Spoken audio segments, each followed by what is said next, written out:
நாய்களை முழுதாக ஒழிக்கிறது என்ன பேராபத்துக்குன்னா எலிகள் பெருகும், அப்போ பிளேக் நோய் வரும். இப்போ இந்த நோய் அதிகரிக்குதுன்னா அந்த நோய் வரும். எதையும் ஒரு சமநிலையில் வைக்கணும்.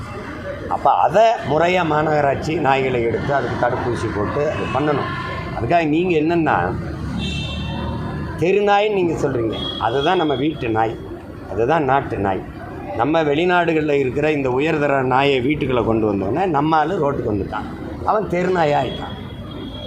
அவனுடைய பராமரிப்பு செலவு கம்மி, அவன் இருக்கிற மிச்ச கஞ்சியை சாப்பிட்டுட்டு வீட்டு வாசலில் கிடப்பான், பாதுகாப்பாக இருப்பான், ஆடு மாடு மேய்க்க வருவான், வேட்டைக்கு போவான், எல்லாம் செய்வான்.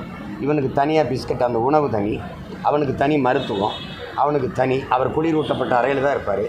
அவர் ஒரு குட்டி, ஒரு நாய்க்குட்டி 25-20 1 லட்சம் வரைக்கும் இருக்குது. இது ஒரு பெரிய சந்தை.